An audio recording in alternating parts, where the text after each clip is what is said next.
tudo bem? Vamos dar início a mais uma aula de língua portuguesa.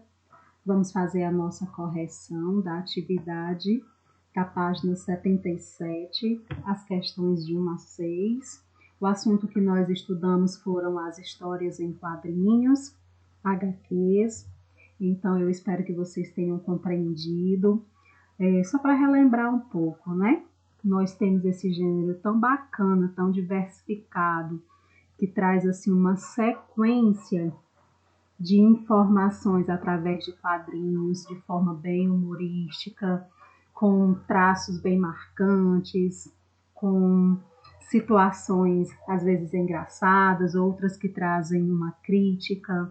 E em relação aos elementos que compõem as HQs, nós temos os balões de fala, os balões de pensamento, as onomatopeias, os traços estilizados, né, que são referentes às fisionomias, a todas essas informações que compõem o universo das histórias em quadrinhos.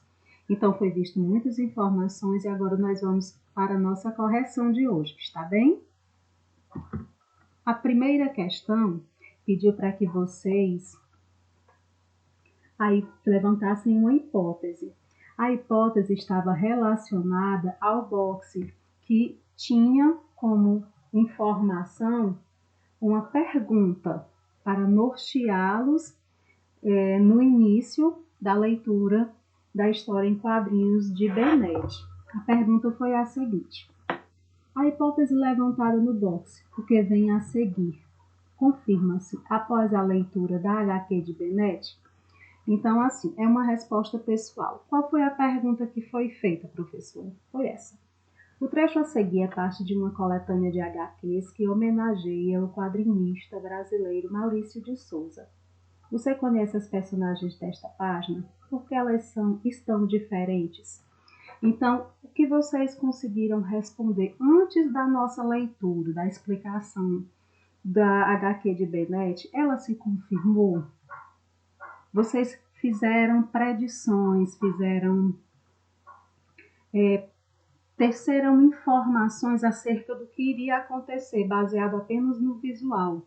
Mas se confirmaram ao final da nossa leitura da HQ, então você diz que sim ou não e justifica, tá certo? Ela é muito pessoal essa questão, está bem? Então a questão 2 é assim: sobre a HQ de Bennett, responda. A. Quem são as personagens que aparecem?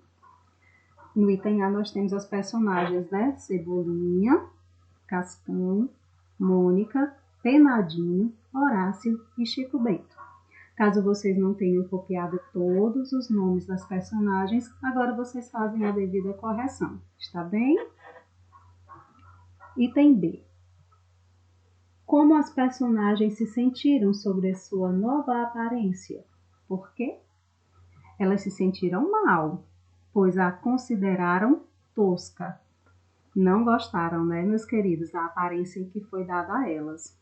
Por isso, deixaram clara a preferência pela aparência original. Caso tenham respondido de forma parecida, similar, pode deixar a resposta de vocês. Se não, vocês fazem aí a devida correção. Questão 3. Uma personagem pode ser identificada por diferentes características. Observe a personagem Cebolinha na versão de Bennett e ao lado sua versão original de Maurício de Souza. Então, no livro de vocês estavam aí as duas informações visuais. O Cebolinha em sua roupagem original e a criação de Bennett. O item A perguntou o seguinte: que características físicas do Cebolinha desenhado por Bennett permitem o reconhecimento da personagem? Descreva-as. Então, o que permite esse reconhecimento são os 5 fios de cabelo, a camisa verde e a bermuda preta. Tá bem? Vamos ao item B. O Cebolinha de Bennett, em suas atitudes, é parecido com o Cebolinha de Maurício de Souza? Explique.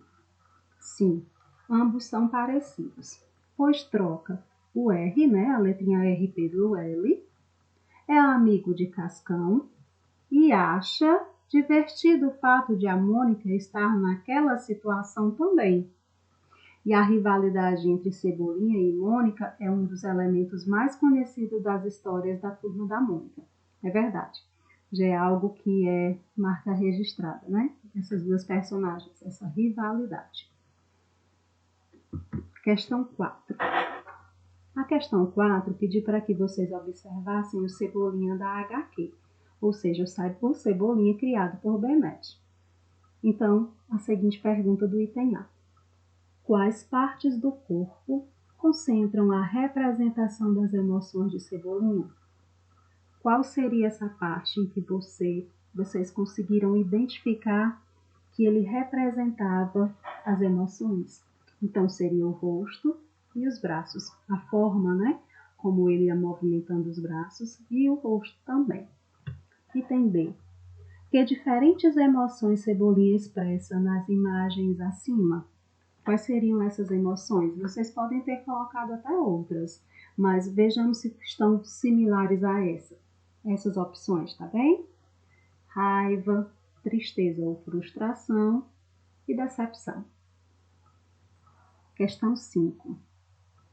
Agora releia a HQ de Bennett. Item A. Há mudanças nos desenhos de um quadrinho para o outro? Identifique-as. Existe mudança? Sim. Com certeza nós identificamos várias mudanças. Que mudanças são essas? Há mudanças nas expressões e nos movimentos de Cebolinha, no cenário ou plano de fundo de cada quadrinho, na aparição de outras personagens e na interação entre elas. Então, observa essa série de mudanças em relação ao quadrinho original criado por Maurício de Souza. HQs, né? Então, vamos agora ao item B.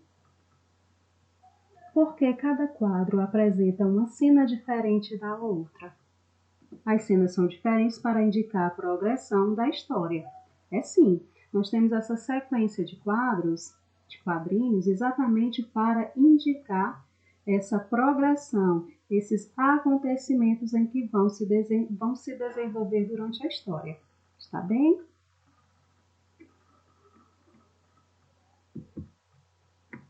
Questão 6. Na história que você leu, o autor utiliza o suspense e o humor para prender a atenção do leitor. Cite um exemplo de cada caso. Eu coloquei aqui respostas possíveis de exemplificação de casos onde houvesse suspense e humor durante a nossa leitura da história em quadrinhos de Bennett. Então, vocês façam as devidas comparações. Caso vocês observem que não ficou correta a resposta de vocês, façam a correção, apagando e colocando aqui eu sugeri aqui como resposta. Está bem? Respostas possíveis. Como exemplo de uso do suspense, é possível citar a expectativa das personagens de descobrir quem as retratou como um desenho estilizado. E o susto de Cebolinha ao encontrar o Cascão com um saco na cabeça. Então, temos essas duas situações como exemplo de suspense. Agora, vamos ao exemplo de humor. Como exemplo do emprego do humor, é possível mencionar o desespero de Cebolinha ao descobrir que tinha sido retratado de maneira estilizada. A descoberta de que Cascão estava vestindo o saco para esconder sua nova aparência. Também temos uma outra informação como exemplo. A reação de todas as personagens ao perceberem como estavam retratadas e também a fala de Chico Bento no último quadrinho. Então, eu coloquei todas essas respostas possíveis para que vocês pudessem fazer a comparação. Está bem? Assim, meus queridos, nós estamos concluindo nossa aula. Mas antes de concluir, eu tenho um convite a fazer a vocês. Em relação a um auxílio, né, auxílio através da TV 5.1 é o canal, onde estão sendo ministradas aulas para nos auxiliar nesse processo de ensino remoto. E as nossas aulas de linguagens, né, está sendo exibida às segundas-feiras, às 2h30, ou seja, 14h30 da tarde. Gostaria muito que vocês acompanhassem também, iniciou segunda-feira, eu já assisti, foi muito bacana, falou de coisas muito interessantes, gostei demais das informações relacionadas ao grupo Mamulengo, né, o Teatro de Bonecos, muito bom. Então, gostaria que vocês também acompanhassem para que nós pudéssemos também abordar alguns assuntos pertinentes ao que nós já estamos trabalhando. Está bom? Fiquem todos com Deus, um abraço e até a próxima aula.